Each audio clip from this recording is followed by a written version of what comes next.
আসসালামু আলাইকুম। ওকে। আমি শাহজাল। আমরা প্রতি শুক্রবার এমএমবি নিউজের সৌজন্যে ভূতের গল্প নামক একটি অনুষ্ঠানের আয়োজন করে থাকি। যথারীতি আমাদের সাথে কয়েকজন গেস্ট রয়েছেন। আহ, তারা তাদের নিজেদের আচ্ছা। সাথে ঘটে যাওয়া অথবা কারো কাছ থেকে শোনা ভৌতিক অভিজ্ঞতাগুলো আপনাদের সাথে শেয়ার করবে। অনুষ্ঠানটি এমএমবি নিউজের অফিসিয়াল ফেসবুক পেজে লাইভ দেখানো হচ্ছে। আজ আমাদের অনুষ্ঠানের দ্বিতীয় পর্ব। সবাইকে আবারও ভূতের গল্পে স্বাগতম। আপনারা এই লাইভ অনুষ্ঠানটি আপনাদের ব্যবহৃত সামাজিক যোগাযোগ মাধ্যমগুলোতে শেয়ার করে দিতে পারেন। এতে করে আপনাদের বন্ধু বান্ধবরা অনুষ্ঠানটি দেখার সুযোগ পাবে। আজ আমাদের প্রথম গেস্ট আদনান আহমেদ বাপ্পি। আমরা সরাসরি বাপ্পির কাছে চলে যাই। তার জীবনের ভৌতিক অভিজ্ঞতাগুলো তিনি এখন আমাদের সাথে শেয়ার করবেন। হ্যাঁ বাপ্পি, আপনি শুরু করতে পারেন এখন।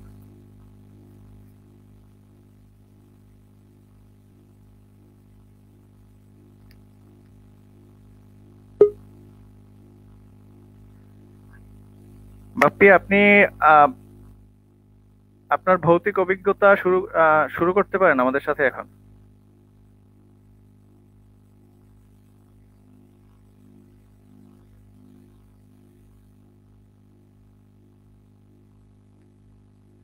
বাপ্পি, কি শুনতে পাচ্ছেন আমার কথা?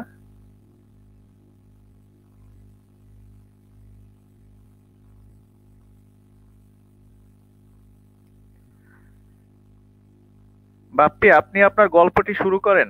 আমরা আমরা কিন্তু শুনতে পাচ্ছি আপনি শুনতে পাচ্ছেন আমাদের কথা?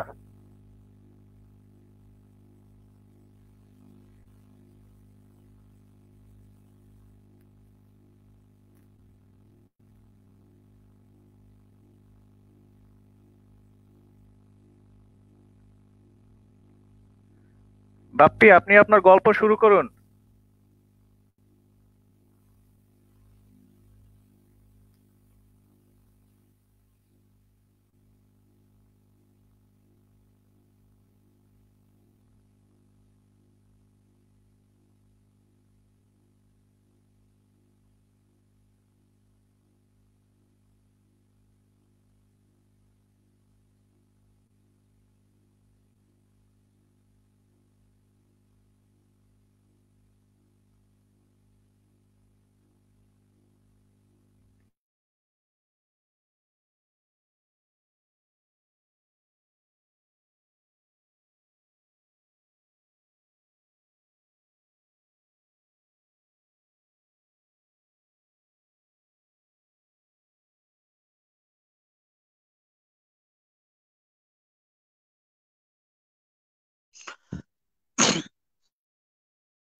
রেজাউল ভাই, বাপ্পির ওখানে বোধহয় নেটের সমস্যা জি হচ্ছে। বলেন ভাইয়া। যদি বাপ্পির ওখানে নেটওয়ার্কের সমস্যা হচ্ছে, যদি সমস্যা হয়, আপনি শুরু করে দিবেন। জাস্ট আমরা 20 সেকেন্ড ওয়েট করব। এর মধ্যে সে কানেক্ট। হ্যাঁ, অলরেডি চলে এসেছে বাপ্পি। বাপ্পি, শুনতে পাচ্ছেন? আচ্ছা ভাইয়া, হ্যাঁ, ভাইয়া হ্যাঁ, শুনতে বারবার কাটতে যাওয়ার, বারবার তো আমার এখান থেকেও তো বারবার কেটে যাইতেছে। হ্যাঁ, একটু সমস্যা হচ্ছে। বাপ্পি, তাহলে আপনি আপনার গল্প শুরু করুন। আসসালামু আলাইকুম। আমি আদনান আহমেদ বাপ্পি। আহ, আজকে যে গল্পটা আপনাদের সাথে শেয়ার করতে যাচ্ছি এটা সম্পূর্ণ নিজের জীবনের অভিজ্ঞতা থেকে। এটা আজ থেকে প্রায় আহ, প্রায় 10 বছর আগের ঘটনা। তখন আমি ক্লাস 6-এ পড়ি। আহ, এটা 2010 সালের ঘটনা। আহ, তখন যখন আমি ক্লাস 6-এ উঠি, তখন মানে আমাদের এই এলাকার পাশের এলাকায় ছিল। এলাকার নাম ছিল মানিকপুর। তো ওই জায়গায় পাথরঘাটা উপজেলার মধ্যে। তো ওই জায়গায় স্কুলের হোস্টেল। তো আমার এই জায়গা থেকে, আমার বাসা থেকে স্কুল দূরে থাকার কারণে আমি হোস্টেলে থাকতাম। তো হোস্টেলে প্রায় আমরা 60 জনের মতো স্টুডেন্ট ছিলাম। আহ, ছেলেরা ছেলেদের থাকার ব্যবস্থাই ছিল শুধু, মেয়েদের ব্যবস্থা ছিল না। যাই হোক, তখন স্টার সানডে ছিল সম্ভবত হিন্দু খ্রিস্টানদের যে ধর্মীয় অনুষ্ঠান স্টার সানডে। স্টার সানডে বন্ধের কারণে আমাদের হোস্টেলের ম্যাক্সিমাম স্টুডেন্টই মানে বাড়িতে ছিল। খ্রিস্টানদের যে ধর্মীয় ম্যাক্সিমাম স্টুডেন্ট বাড়িতে চলে যাওয়ার কারণে আবার 10-12 জন মনে হয় ছিলাম। আমার ঠিক খেয়াল নেই কতজন ছিলাম। আর 10 থেকে 15 জন। তখন আমরা স্কুলের মধ্যে আমরা যখন পড়তে যেতাম, আমরা হোস্টেলের মধ্যে পড়তাম না, স্কুলের পাশেই ছিল। তো আমরা স্কুলের মধ্যে ক্লাসে গিয়ে ক্লাস ওরই ভাগ ভাগ করে পড়তাম। তো স্টুডেন্ট কম থাকার কারণে আমরা 2 রুমে ভাগ করে পড়তেছিলাম। জ্যোৎস্না রাত তো বাইরের দিক তাকালে মোটামুটি সবই দেখা যেত। তো হঠাৎ করে কি হলো, আমার পাশে আমার ফ্রেন্ড হৃদয় ও বসা ছিল। আমার পাশেই বসা ছিল। হঠাৎ করে কে যেন একটা ছোট একটা ইটের টুকরা হুম, হঠাৎ করে কে যেন মারলো। মনে হলো পিছন থেকে মারলো নাকি বাহির থেকে মারলো। ও খুব রাগান্বিত হয়ে গেল, এই কে মারলি রে, মানে just হঠাৎ করে কে মারলো, কি হলো। তারপর কে মারছে আমরা খুঁজে পেলাম না। এরপরে আমরা বসা ছিলাম, পড়তেছিলাম। হঠাৎ করে আবার একটা মার, এ হঠাৎ করে দ্বিতীয়বার মারার পর এবং একই জায়গায়, আগেরটাও ওর ডান কানে পড়ছে, পরেরটাও ওর ডান কানে পড়ছে। তখন একটু অদ্ভুত লাগলো যে একই জায়গায় পরবার কে মারলো। এরপর ও পিছনে সামনে তাকাইতেছে, কিছুই দেখতেছে না। আমার আরো ফ্রেন্ডরা ছিল, বড় ভাইরা ছিল। তা আমরা আবার পড়তে বসলাম।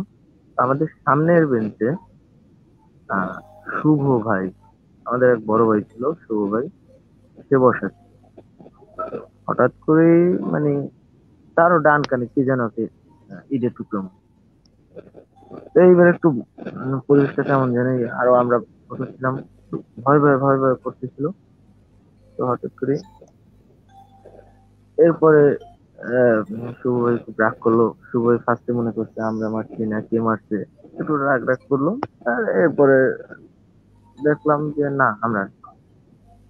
আবার হঠাৎ করে শুভ আবার ওই একই জায়গায় আবার কে যেন একটা ইটের টুকরা মারছে। এরপর তো খোঁজাখুঁজি, কে মারতেছে কে মারতেছে, কে দুষ্টুমি করে, কিছুই দেখতে পাচ্ছি না।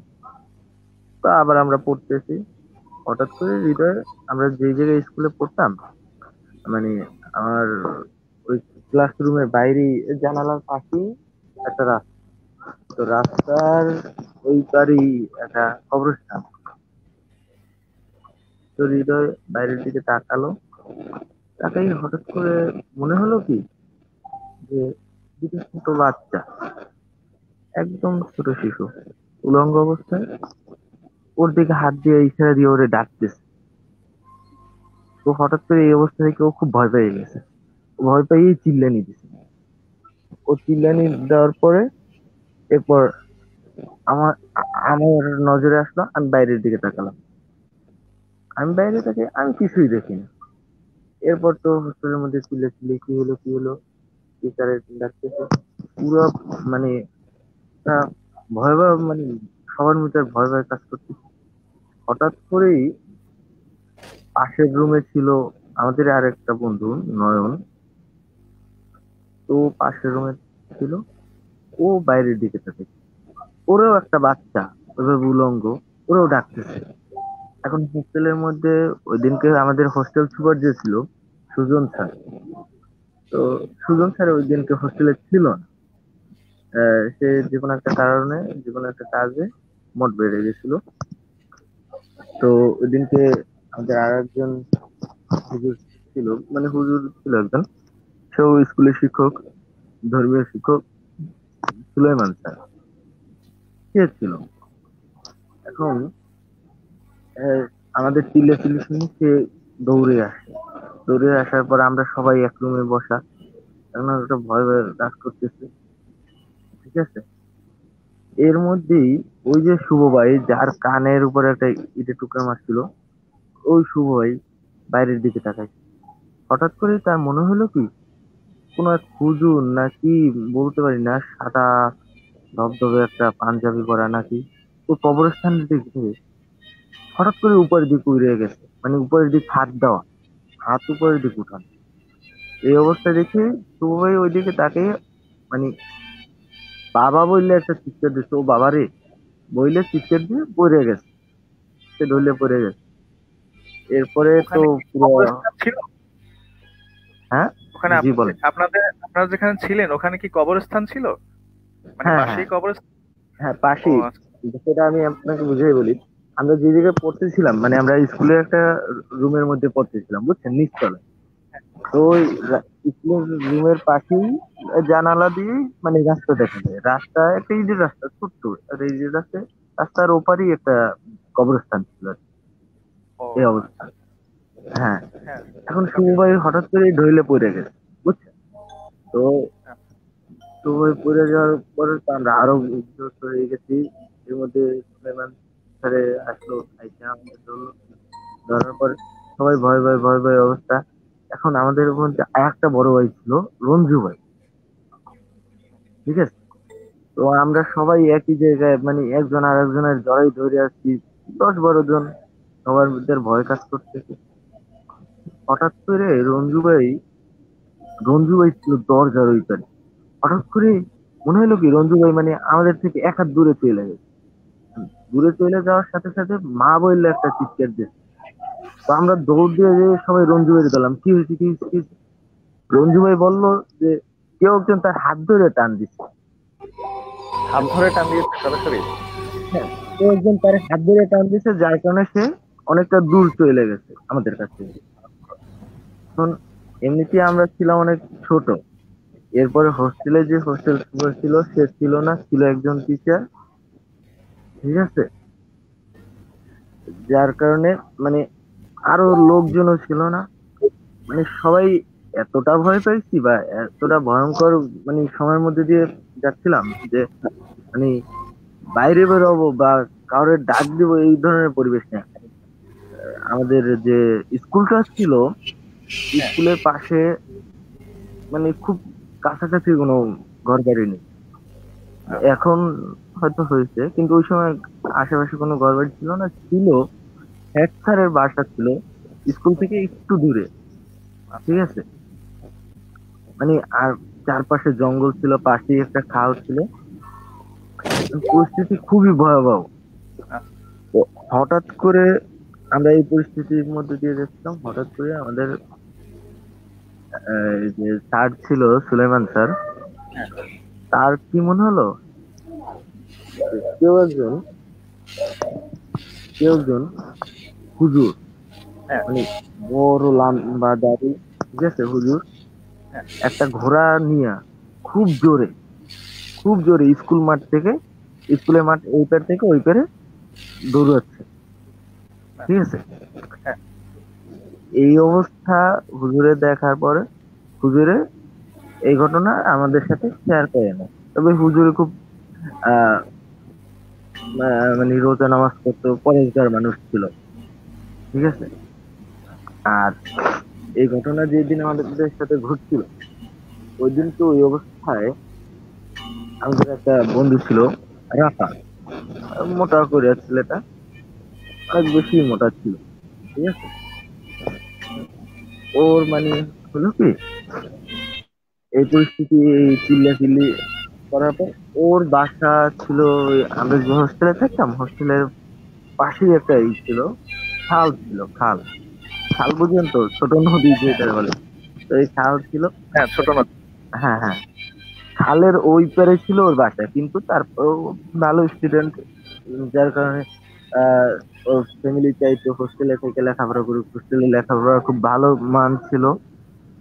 হ্যাঁ, তো আমরা ওই চিল্লি করছি, এই চিল্লি শুনে রাখার বাবা শুনতে পারছে, শুনে সে স্কুলের দিকে আগাই, সেই স্কুলের দিকে আগানোর পর স্কুলের দিকে আগানোর পর আরো কিছু মানুষজন আসার পর তো আমরা সবাই ধরছে শুভ ভাই বেহুশ পড়ে গেছে, শুভ ভাই শুধু বেহুশই পড়ে নাই, তার জ্বর উঠে গেছে, এমন পরিস্থিতি তৈরি হয়েছে তার জ্বর উঠে গেছে, বুঝছেন। হ্যাঁ। এরপরে এই জায়গায় যারা মুরব্বীরা ছিল, আরো অনেক মানুষজন একসাথে আসার পর কোথাও কিছু দেখি না, একদম স্বাভাবিক পরিবেশ, কোনো সমস্যা নাই। কিন্তু ওই দিনটা আসলে যে কি আমাদের সাথে ঘটছে, সত্যিকার হচ্ছে আমরা নিজেরাও জানি না। আর আদৌ যে কি ছিল তাও আমরা বুঝি নাই। তবে এরপরে একটা বিষয়ে আমরা বুঝতে পারছি, আসলে আমরা ধারণা করছি এটা আসলে সত্য কিনা জানি না। এরপরে হোস্টেল অনেকদিন বন্ধ ছিল, প্রায় 15-16 দিন বন্ধ ছিল। এরপরে আবার সবাই হোস্টেল গেছি, কিন্তু ধারণা করছিলাম ওই যে আমাদের সুলাইমান ছিল ধর্মীয় শিক্ষক, এই সুলাইমান স্যারের মা ছিল ওই দিন হোস্টেলে, বুঝছেন? হ্যাঁ, তো হ্যাঁ। ওই সুলাইমান স্যারের মা নাকি, আমরা পরে শুনছি সে নাকি জিন ডাকতে পারতো। আচ্ছা, কালো জাদু জিন শুধু নাকি? ডাকতে, হ্যাঁ শুধু জিন ডাকতোই না, সে জিনের মাধ্যমে বিভিন্ন চিকিৎসা দিত মানুষ, বুঝছেন? আচ্ছা। জিনের হ্যাঁ, হ্যাঁ। সাথে কথা বলতো। আর সে এতটা পরেশগার ছিল ওই মহিলা, আমাদের হোস্টেলে অনেক দিন আসতেছে, বুঝছেন? কিন্তু হ্যাঁ। কখনো তার শরীরের, মানে একটা কোনো আঙ্গুল আছে না, আঙ্গুল পর্যন্ত আমরা দেখি নাই কোনোদিন। মানে হাত ও, মোজা পা মোজা খুব খুব পর্দা করে চলতো, ঠিক আছে? হ্যাঁ। তো ওই যেদিনকে ঘটনা ঘটছে সেদিনকে সে আমাদের হোস্টেলেই ছিল, হোস্টেলের কোয়ার্টার ছিল শিক্ষকদের জন্য। তো তার মা ওই দিন হোস্টেলেই ছিল। তো পরবর্তীতে আমরা মানে ধারণা করছি হয়তো তার কারণেও কিছু হইতে পারে। আসলে কি হয়েছিল তা আমরা আদৌ আজ পর্যন্ত জানি আহ, আচ্ছা, আচ্ছা। না। ধন্যবাদ। এখানে কি শেষ আপনার গল্প?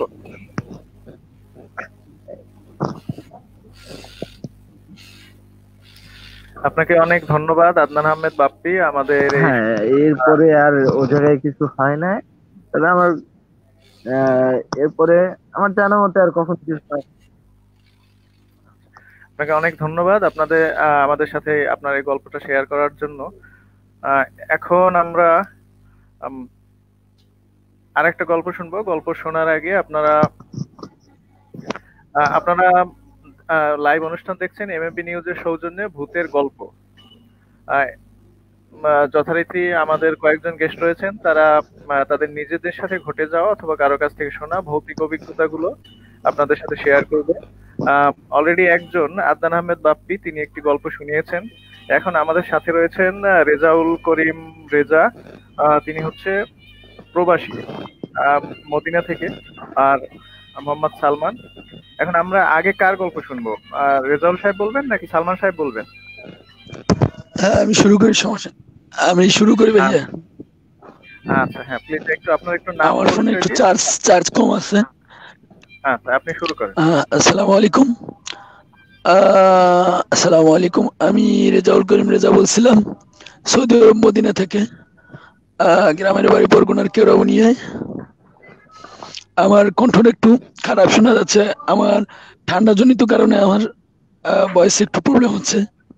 উম, গতকালকে থেকে আমি অনেকটা অসুস্থ। আমি এখন বলতে যাচ্ছি আমার জীবনের একটি ঘটনা বাস্তব একটি ভৌতিক ঘটনা ঘটে যাওয়া। ঘটনাটা 2015 সালে হবে। বাজারের আমি 2010 সাল থেকে বরগুনা শহরের একজন বই ব্যবসায়ী, বইয়ের ব্যবসা করি ওখানে।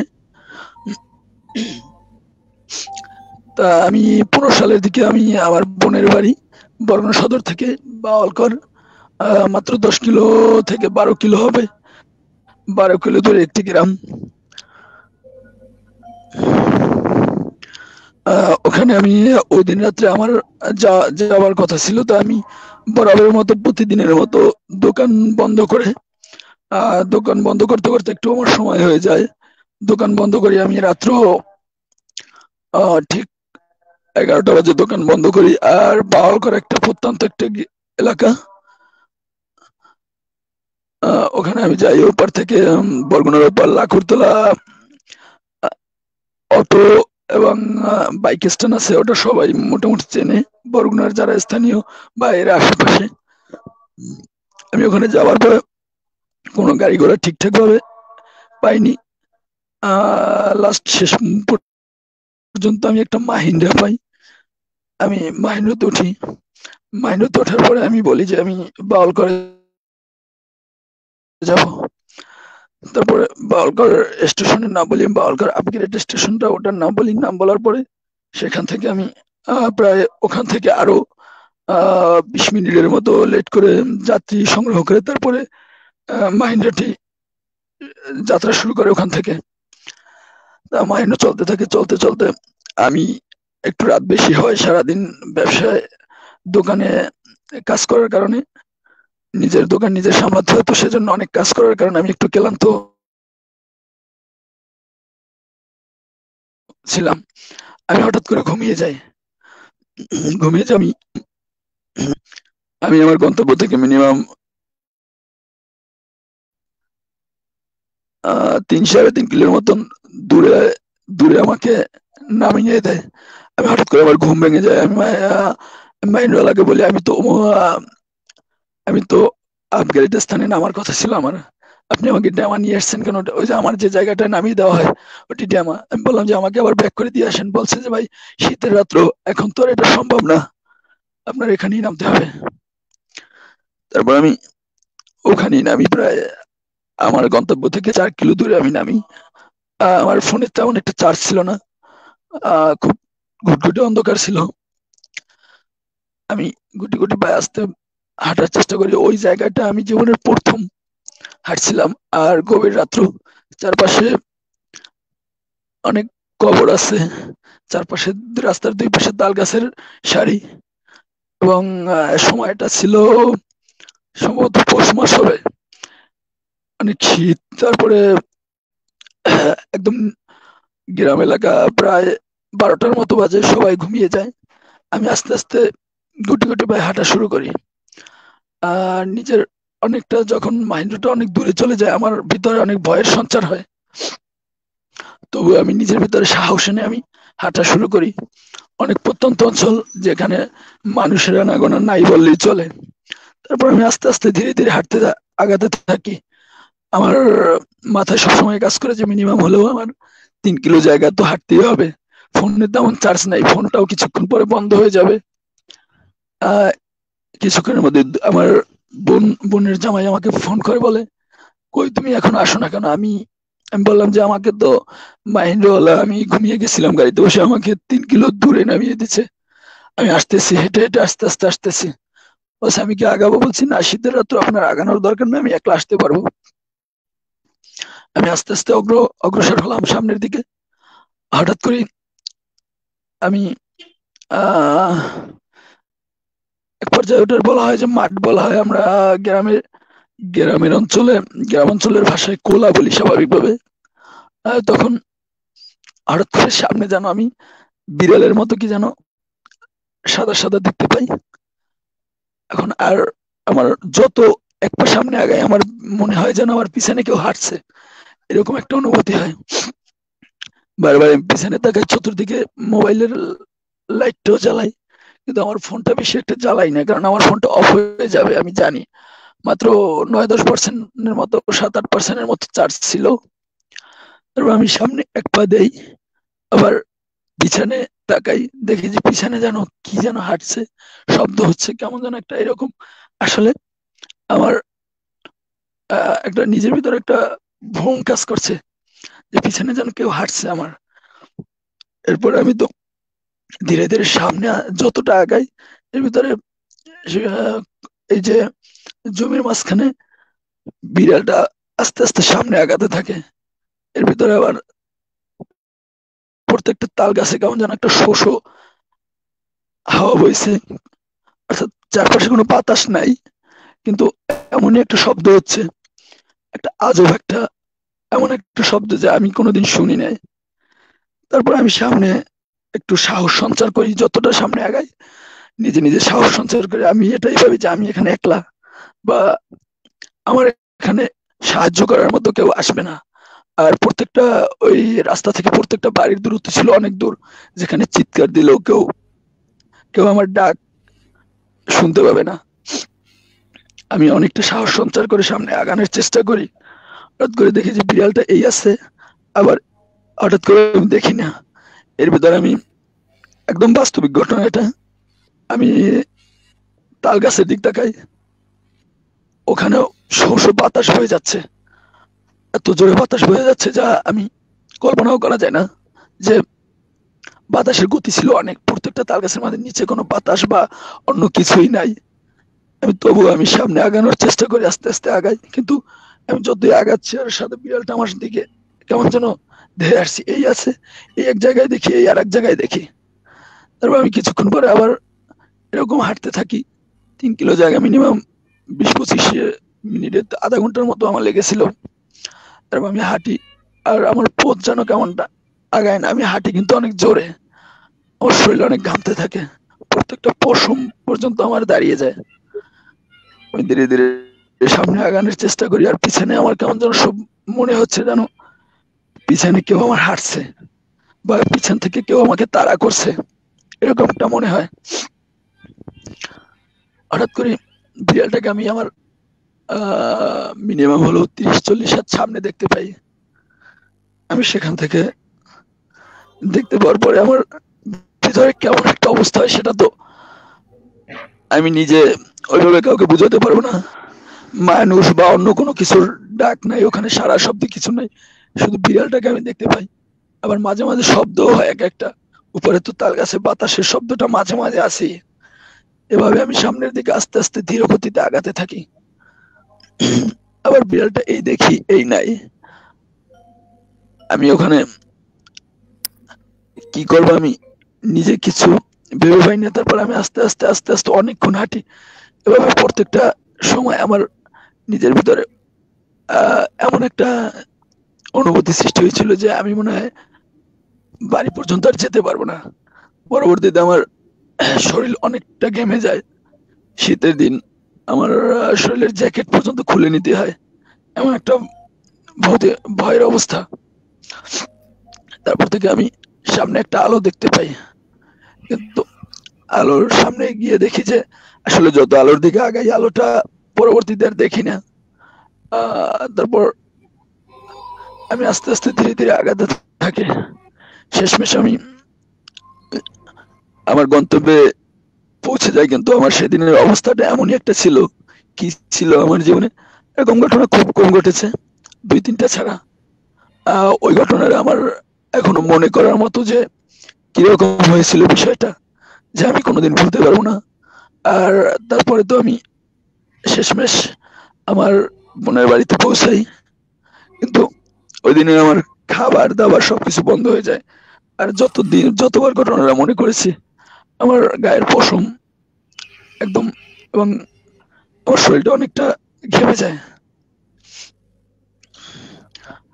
তারপর আমি কিছুক্ষণের মধ্যে পৌঁছে যাই।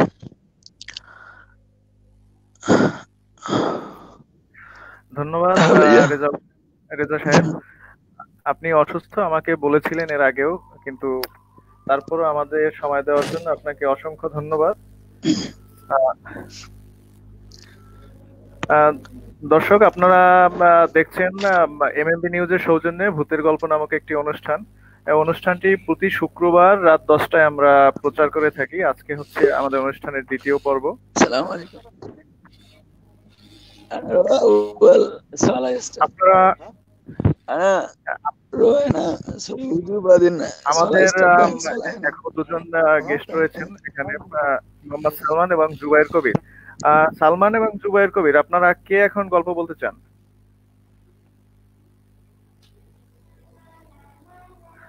মোহাম্মদ সালমান এবং জুবায়ের কবির, আপনারা শুনছেন আমার কথা? সালমান ভাই আগে বলুন। জুবায়ের কবির বলবেন? সালমান ভাই আচ্ছা আচ্ছা, হ্যাঁ, জুবায়ের কবির সাহেব আপনি বলেন। সালমান বোধহয় নেটওয়ার্ক প্রবলেমের কারণে সে শুনতে পাচ্ছে না আমাদের। আসসালামু আলাইকুম। আমরা একটু আপনাকেও দেখতে চাচ্ছি। জুবায়ের কবির, আপনাকে একটু দেখতে যাচ্ছি আমরা।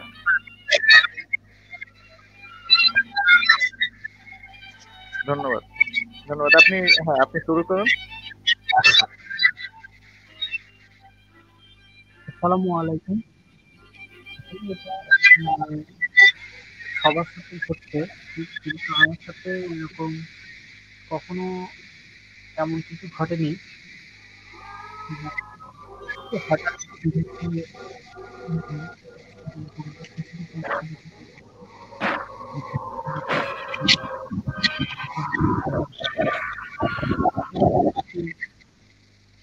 মানে মনে অনুভূত হয়, কিন্তু পাশের বাড়ির একজনকে দেখছিলাম আর কি। এটা একটা ঘটনা ঘটেছে অনেক আগে, ছোটবেলায়।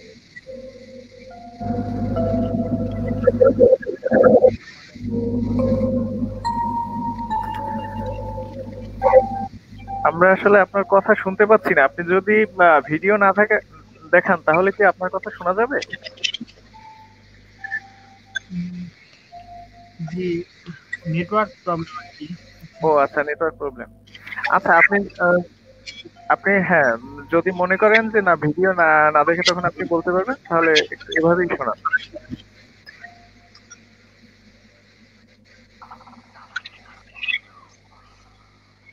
হ্যাঁ, হ্যাঁ, শুনতে পাচ্ছি, আপনি বলুন। এখন শোনা যাচ্ছে? হ্যাঁ, শোনা যাচ্ছে। হ্যাঁ, প্লিজ আপনি শুরু করুন। প্রথম থেকে শুরু করবো?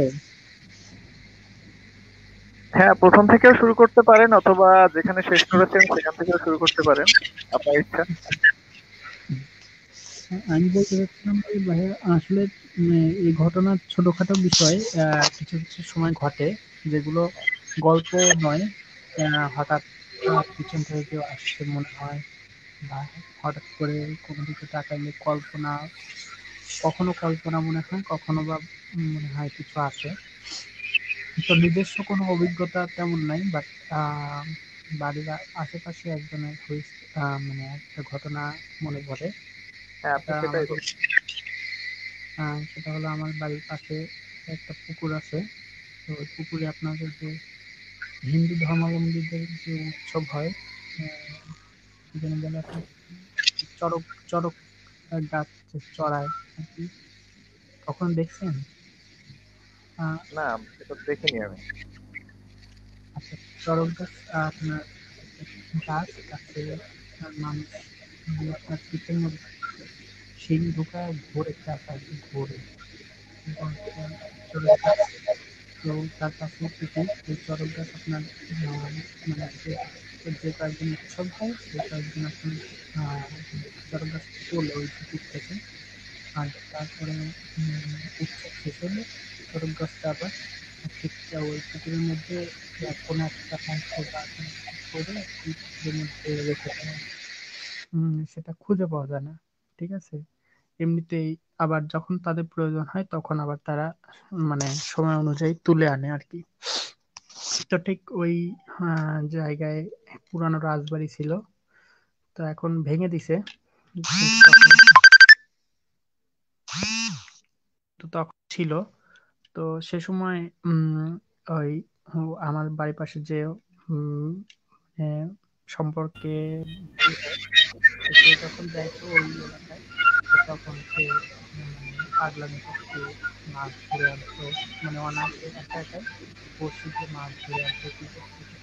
তো কিভাবে আনতো তা যায় না, বাট আমি যখন দেখতাম, উম, পরবর্তীতে উম, দেখতাম যে হ্যাঁ, মানে আমাদের এলাকায় যে গ্রামীণ গোষ্ঠীগুলোর মানুষ হয়, তারা আছে, ধারা টারা দিয়ে মানে এসব এই তাকে সুস্থ করতো আর কি। দেন আবার কথা বলতো তা, মানে যখন ওই যে ইয়া মুখে হলুদ দিত বা মরিচ দিত তখন কথা বলতো যে আমি ওখান থেকে আসছি, ওখানে চলে যাবো আর আসবো না, এরকম কিছু কিছু কথা বলতো। তো এই অভিজ্ঞতা, এছাড়া নিজস্ব কোনো অভিজ্ঞতা আমার নাই আর কি। ধন্যবাদ জুবাইর কবির সাহেব। আহ, সালমান সাহেব কি শুনতে পাচ্ছেন আমাদের? হ্যালো, সালমান সাহেব কি শুনতে পাচ্ছেন? হ্যালো,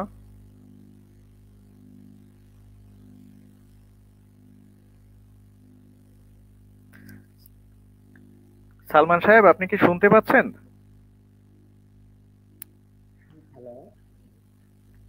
হ্যাঁ, সালমান সাহেব, আপনি আপনার ভৌতিক অভিজ্ঞতাটি আমাদের শেয়ার করতে পারেন। কি আছে, আমি কি শুরু করবো?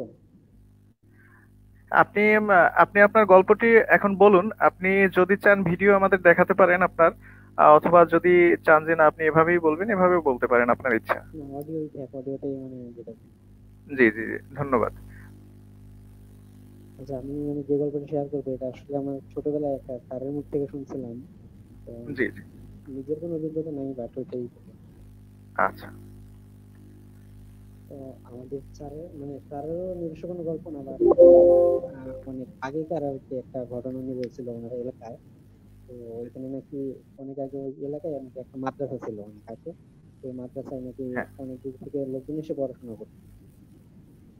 তো ওই মাদ্রাসায় নাকি দেখা যেত অনেকে পড়াশোনা করতো, এদের মধ্যে নাকি অনেক ওই আমাদের মতো মানে মানুষ সাথে পড়াশোনা করতো, এখানে নাকি জিনরাও আসে মাঝে মাঝে পড়াশোনা করতো। জিনরা নাকি, আমি শুনছি এটা ঘটনাটা, যে মাদ্রাসায় এসে নাকি ওরা পড়াশোনা করে আর কি। তো একবার ওইরকম একটা বাড়িতে একজন জাগির থাকতো, মানে আগে তো পড়াশোনা করতো, এখান থেকে ওখানে যেত। তো লোকজনের বাড়িতে নাকি জাগির থেকে পড়াশোনা করতো। তো হুম। এরকম জাগির থেকে পড়াশোনা করতো। তো ও যে বাড়িতে জাগির থাকতো ওই বাড়িতে একটা ছেলে ছিল, ওর সাথে একসাথে পড়তো ওরা। ওরা দুজন বন্ধুর মতো ছিল আর কি। এমনি সবকিছু ঠিকঠাক ছিল। তো একদিন নাকি ওই ওরা দুজনে পড়াশোনা করতেছে ঘরে। তো ইতিমধ্যে বাইরে বৃষ্টি আসছে। তো বৃষ্টি আসার ফলে বাইরে নাকি ওনাদের জামা কাপড় সব শুকাতে দিয়েছিল।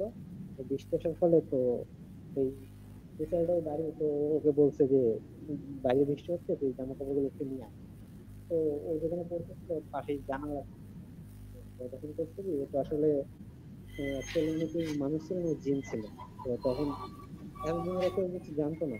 বাট ওই ওই দিন ওই জানালা দিয়ে ও হাত বের করে ওই কাপড় গুলো নিয়ে আসতে পারত। যেখানে কাপড় ছিল এটা ছিল অনেক দূরে, দেখা যাবে যে 5-6 হাত দূরে, এরকম দূরে হবে।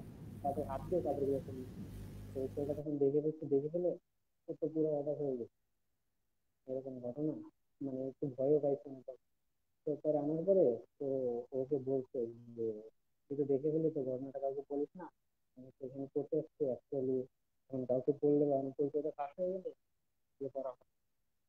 তো তুই জিনিসটা কাউকে বলিস না, ঠিক আছে? তো হ্যাঁ। ওইভাবে বলতে তো ঠিক আছে, বলে নাই। তো এরকম করতে করতে দেখা যায় যে পড়াশোনা শেষ হয়ে গেছে। তো শেষ হওয়ার পরে যখন ও চলে যাবে, তো তখনও বলছে যে ঠিক আছে, তুই তো একদিন আমার সাথে ছিলি, সেটা তো তুই চল আমাদের মানে জিনদের নাকি কোনো একটা ইয়া আছে যে আমাদের এখানে কবে থেকে থাকছি, সেরকম করে যেমনি ওকে নিয়ে গেছে। তো নিয়ে যাওয়ার পরে আমাকে ছিল 4 দিন থাকার পরে ও যখন চলে আসবে, ওকে তো আবার দিয়ে যাবে, যখন চলে আসবে তখন ও বলছে যে ওই যে দিনটা ওদের সাথে করতো, তো ওনারা নাকি অনেক মানে ওনার যে ফ্যামিলি ছিল বা ওনার যে আব্বা ছিল অনেক খাওয়ার ছিল জিনদের মধ্যে, বা সর্দার টাইপ বা গ্রামের যে আমাদের প্রত্যেক থেকে ওরকম টাইপ ছিল। তো বলছি যে আমাদের এখান থেকে যেতে হইতো, সেখানে যে কেউ কিছু চাইতে বা আমাদের একটা রীতি ছিল যে যাওয়ার সময় কাউকে কিছু উপহার টুপহার এগুলো কিছু দিয়ে দিই। তো তোকে হয়তো বা কিছু দিতে চাইবে। তো তোকে যখন দিতে চাইবে, তো ওদের যে মাদ্রাসার পাশে একটা, পাশে বলতে একটা কিছু অনেকটা দূরেই ওই একটা ভিটা ছিল, ওই জঙ্গলের মধ্যে একটা ভিটা ছিল। বসলে ওই ভিটাটা তুই চায় নিতে পার। তো ওকে যখন বিদায় দিল ওরা, তো তখন ও বলছে ঠিক আছে, চলে যাচ্ছে। তো আমাদের বাইরে থেকে ছিল পড়াশোনা করতে করতে তার ছিল পরে। সালমান সাহেব, আপনার কথার মধ্যে একটু কথা বলি আমি, সেটা হচ্ছে যে আমরা কথাটা স্পষ্ট শুনতে পাচ্ছি না। আপনি যদি মোবাইলটা আরেকটু মুখের কাছে নিয়ে বলতেন তাহলে আমরা একটু স্পষ্ট শুনতে পারতাম। এখন কি শোনা যায়? হ্যাঁ হ্যাঁ, এখন শোনা যাচ্ছে, প্লিজ এভাবেই হ্যাঁ, বলবেন। আচ্ছা ঠিক আছে। তো ওনাকে এটা বলার পরে তো উনি তখন যখন ওনাকে জিজ্ঞেস করে যাওয়ার সময় যে তাহলে আপনি এখন কি নিবেন বা কিছু চাই না, তো প্রথমে বলছে না আমি আপনার মানে ওই যে প্রথমে কিছু চাই নাই, না করতে হবে যদি। তো লাস্টে যখন ছাড়ে নেই না, কিছু তো নিয়ে যেতে হবে উপহার হিসেবে, ঠিক আছে? তো পরে বলছে যে ওইখানে একটা ভিটা আছে, ওই ভিটাটা আমাকে দিন। তো প্রথমে নাকি আমাকে দিতে চাইনি, বাট এখন বলছে যে না অন্য কিছু নেন। তো বলছে যে না আমাকে যদি দিতে হয় তাহলে ওটাই আমাকে দিন। তো যাই হোক ওই ভিটাটা ওনাকে দিচ্ছে। তো দেওয়ার পরে উনি তো সাধারণ কোনো ভিটাই ভাবছে যে একটা ভিটা হয়তো চাইছি, তো এখানে তো বাড়ি ঘর করে থাকা যাবে এরকম ভাবছিল। ওনারা আমাদের এইভাবে থাকতে থাকতে তো এক সময় নাকি ওনারা ওই বাড়ি করার জন্য ওইটা বাড়ি করার জন্য ওই মাটি খুঁড়তে না কেমন করে মাটি খুঁড়তেছিল একদিন।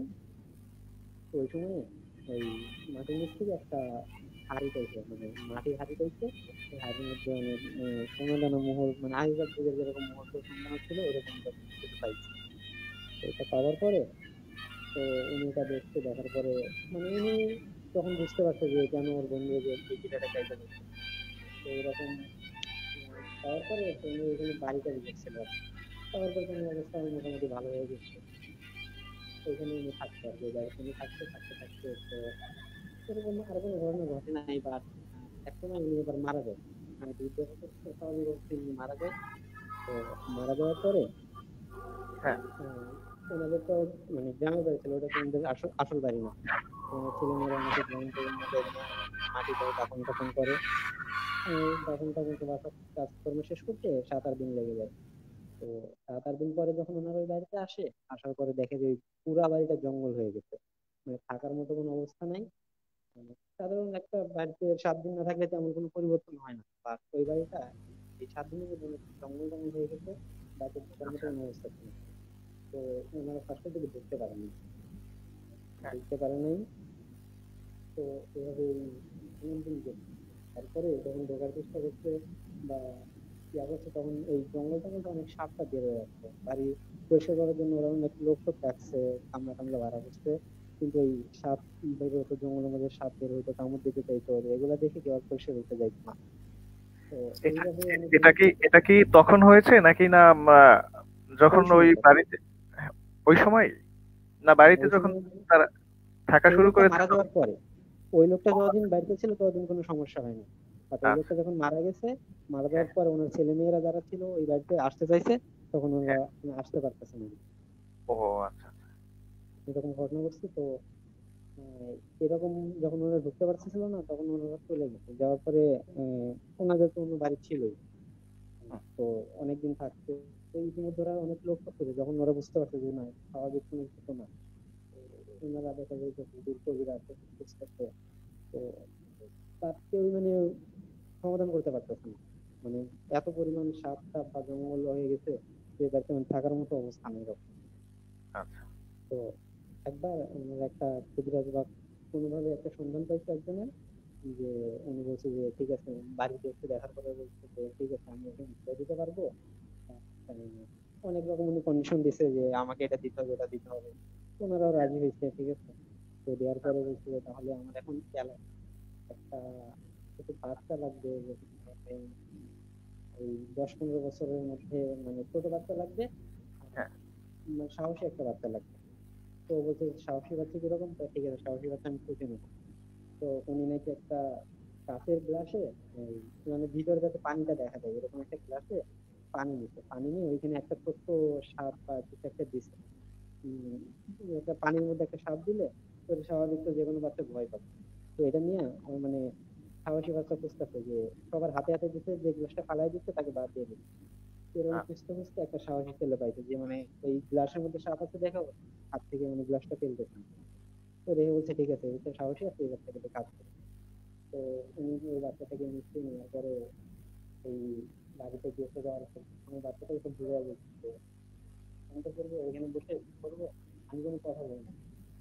বাচ্চাটাকে একটা গোল দাগ দিয়ে দিচ্ছে, যে এই দাগের বাইরে তুমি কিন্তু যাবে না, বলে কিন্তু মারা ক্ষতি হবে, তোমার ক্ষতি হবে। তো এই দাগের বাইরে তুমি কখনো যাবে না। আমি যখন ধ্যানে বলবো তাতে এই বাড়ির মধ্যে তখন সাপ তোমার দিকে আসবে, তুমি কিন্তু উঠবা না। যে একটা সাপ এদিকে আসবে, ওর হাতে একটা দাঁত বা দাঁতাই একটা ইয়া দিতে, যে ওটা দিয়ে তুমি মাটিতে করবে, সাপের গায়ে দিতে হবে না, তুমি মাটিতে করতে দিবা, দেখবে ওই সাপটা এমনিতেই মরে যাবে। তো সেটা ভেবে সাহসী ছিল, পরীক্ষা ছিল। তো থাকার কারণে ছেলেটা বলছে ঠিক আছে। তো ওই তখন ও একটা গোল মাটির উপরে একটা গোল দাগ দিয়ে ওর মাঝখানে ছেলেটাকে বসাই দিতে, আর উনি নিজে ধ্যান করতেছে। আর ইতিমধ্যে দেখা যাচ্ছে যখন ওই উনি ধ্যান করা শুরু করছে, ওই বাড়ির মধ্যে থেকে একটা একটা করে সাপ চলে আসছে। তো আস্তে আস্তে একটা করে মাটিতে কোপ দিচ্ছে, সাপটা নাকি মরে যাচ্ছে। এরকম হয়েছে অনেক সময়, অনেক সাপ আস্তে আস্তে আসতেছে, তো মাটিতে কোপ দিচ্ছে, সাপ মরে যাচ্ছে। এরকম করতে করতে অনেক সময় পরে একটা অনেক বড় সাপ ওর পিছন থেকে এই অনেক বড় করে মানে সাপ কেমন যেন একটা চিৎকার বা সাপের একটা শব্দ করছে। তো ওই ছেলেটা পিছনে তাকাচ্ছে, দেখো ওর ঘাড়ের উপরেই ওই এক সাপ, অনেক বড় সাপ, মানে স্বাভাবিক সাপ এত বড় হয় না, দেখা যাচ্ছে অনেক বড় সাপ ওর দিকে ইয়া করে মানে টানা চলে আসে। তো এটা দেখে ওই ছেলেটা প্রচুর ভয় পেয়ে গেছে, মানে এরকম জিনিসও কখনো দেখে। ভয় পাওয়ার কারণে ও দৌড় দিচ্ছে, দৌড় দিয়ে যেই ওই নাকি যে ওই গোলদাগের বাইরে চলে গেছে দৌড় দিয়ে ছেলেটা, ওই হ্যাঁ। কবিরাজটা যে ছিল, কবিরাজটা নাকি একদম পুরা ভ্যানিশ হয়ে গেছে, মানে হাওয়া হয়ে গেছে। মানে কবিরাজটার কি হয়েছে ওরা কেউ বলতে পারে না। পরে এরপর থেকে নাকি ওই বাড়িটার কেউ মানে ইয়া করার চেষ্টা করে না। এতটুকুই ছিল ঘটনাটা। আচ্ছা, ধন্যবাদ সালমান সাহেব আপনাকে এত রাতে, শীতের রাতে আমাদের সময় দেওয়ার জন্য। দর্শক, আপনারা এতক্ষণ দেখেছেন আমাদের এমএমবি নিউজের সৌজন্যে প্রতি শুক্রবার রাত 10টায় শুরু হওয়া ভূতের গল্প নামক অনুষ্ঠান। যথারীতি আমাদের এই অনুষ্ঠানে কয়েকজন গেস্ট থাকেন। আমরা অনুষ্ঠানটি সাধারণত 1 ঘন্টা করে থাকি। আম, আমাদের যারা এখানে গেস্ট থাকেন তারা তাদের নিজেদের সাথে ঘটে যাওয়া অথবা অন্য কারো কাছ থেকে শোনা যে ভৌতিক অভিজ্ঞতাগুলো থাকে সেগুলো আমাদের সাথে শেয়ার করে। অনুষ্ঠানটি একযোগে এমএমবি নিউজের অফিসিয়াল ফেসবুক পেজ এবং ইউটিউব চ্যানেলে দেখানো হয়। অনুষ্ঠানটি আজকের শেষ হয়েছে দ্বিতীয় পর্ব। আগামী শুক্রবার রাত 10টায় আবারও সবাইকে ভূতের গল্প অনুষ্ঠানটি দেখার আমন্ত্রণ জানিয়ে আজকের এখনই বিদায় নিচ্ছি। আহ, ধন্যবাদ আপনাদের সবাইকে এবং ধন্যবাদ দর্শক আপনাদের দেখার জন্য। আল্লাহ হাফেজ।